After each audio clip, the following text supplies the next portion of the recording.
Eh bien salut tout le monde, c'est Flo, j'espère que vous avez la forme. Alors aujourd'hui on va faire une configuration PC Gamer pour un budget de 450 €. Donc c'est assez difficile de faire des configurations en ce moment, surtout sur le milieu de gamme, haut de gamme. C'est peut-être pour ça que je vais en faire un petit peu moins que d'habitude, c'est à cause des cartes graphiques. Beaucoup de ruptures de stock et les prix sont vraiment très chers à cause notamment du minage de crypto-monnaies. Toutes les cartes graphiques sont raflées dès la sortie d'usine pour faire du... vous savez très bien, pour ce fameux minage de crypto-monnaies. Les cartes graphiques, c'est vraiment très puissant pour ça, c'est vraiment... Ils en profitent. Donc voilà, vraiment dommage pour nous les consommateurs, les joueurs de PC gamer. Donc voilà, dans l'entrée de gamme, ça va à peu près. Ici, on a une configuration à 450 € pour de l'entrée de gamme, pour du 1080p entre moyenne qualité, voire faible qualité. Mais voilà, ce sera plus de l'entrée de gamme en ce moment qu'il y a. Il faudra attendre pour du milieu de gamme, haut de gamme, les configurations plus au printemps. En tout cas, c'est parti.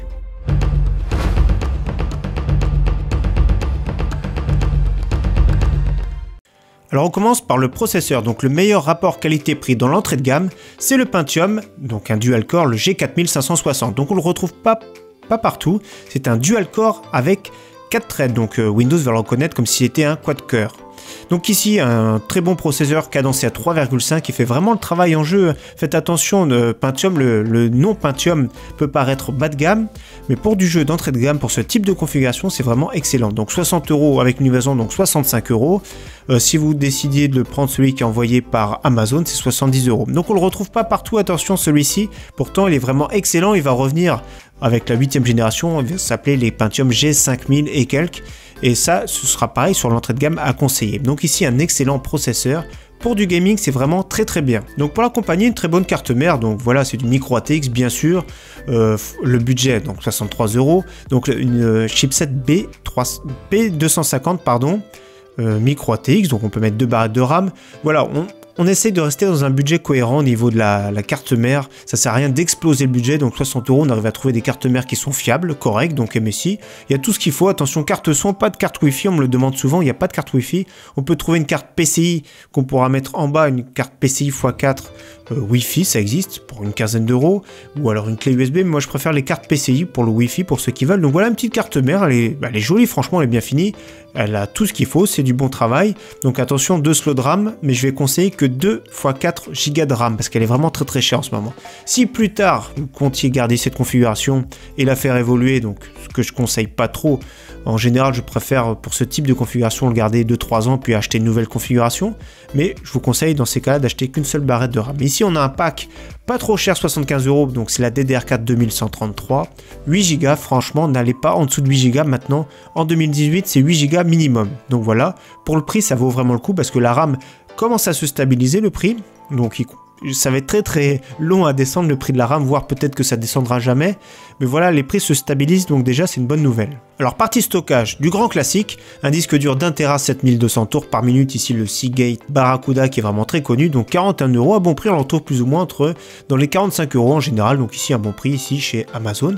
Donc bien sûr, comme à chaque fois, je mettrai tous les liens en description, donc n'hésitez pas à checker pour ceux que ça intéresse. Au niveau de la carte graphique, donc ici on part sur la GTX 1050, c'est la seule qu'on retrouve plus ou moins en stock. La 1050 Ti est aussi en stock, mais elle est devenue très chère, elle se rapproche des 200 €, donc c'est vraiment abusé, Donc ici, entre 100, on arrive à trouver des fois des offres à 110 € sur la GTX 1050, mais c'est très rare.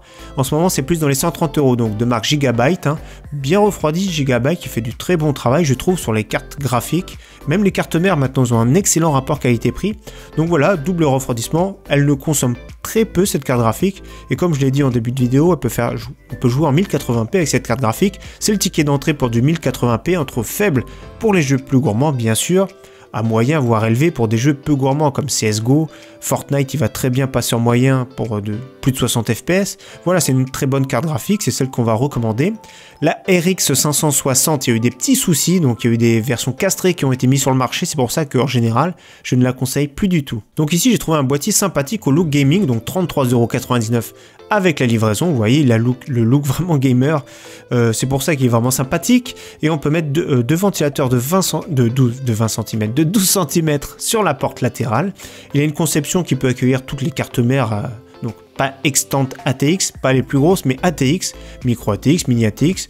Donc c'est une conception assez ancienne, mais vraiment il a de quoi tout accueillir. À l'arrière, par contre, il y a juste un ventilateur de 8 cm Sinon, il a tout ce qu'il faut, franchement. Un boîtier pour une trentaine d'euros, je trouve que c'est vraiment pas mal. Donc au niveau de l'alimentation de l'entrée de gamme, donc l'EPA, 400 watts. 400 watts, ça suffit pour ce type de configuration. Donc 35 euros. L'EPA qui fait partie du groupe Enermax, pour ceux qui connaissent. Et donc cette configuration totale, 445 euros. On arrive à trouver des clés Windows d'activation pour une dizaine d'euros. Donc ça fait une configuration à 450 euros, ce qui est vraiment pas mal du tout pour un PC d'entrée de gamme.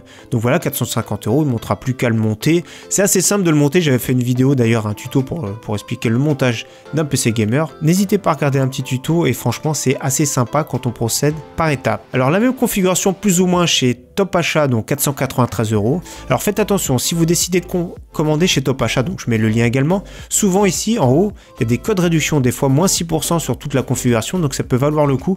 Donc commandez quand il y a un petit code de réduction sympathique. Ici c'est sur les périphériques, ça ne va pas nous intéresser aujourd'hui, mais n'hésitez pas à checker. Donc ici plus ou moins la même chose, le Pentium, il n'y avait pas le 4560 en stock, donc on a mis le 4600. La carte mère c'est 1 GB mais plus ou moins le même prix. La DDR4 qui est plus chère ici, 25 euros plus cher. Ici la KFA2 en carte graphique un tout petit peu moins cher. Elle était aussi à 99 euros chez Amazon, la KFA2 exactement la même, mais il faut être membre premium. Donc voilà, donc premium c'est un abonnement mensuel pour ceux qui ne savent pas. Moi non plus je ne suis pas premium.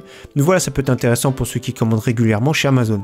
Ici le disque dur plus ou moins le même prix, un petit peu plus cher, 5 euros plus cher, donc c'est exactement le même. Et comme j'ai dit, le Bitfenix Nova qui est une des références pour dans les 35 euros. Et la Corsair VS 450 watts aussi qui est une référence dans l'entrée de gamme pour une quarantaine d'euros. Donc voilà, tous les liens en description. Nous avons un petit PC sympathique pour commencer à jouer à des petits jeux 1080p de 2018. Donc en tout cas, j'espère que cette config vous plaît. On verra peut-être pas tous les mercredis. D'habitude, je sors des configs tous les mercredis, mais peut-être que ce sera pas le cas en ce moment parce que franchement, comme je l'ai dit, les PC milieu de gamme, c'est très difficile de trouver des cartes graphiques. En tout cas, merci à tous, à très bientôt.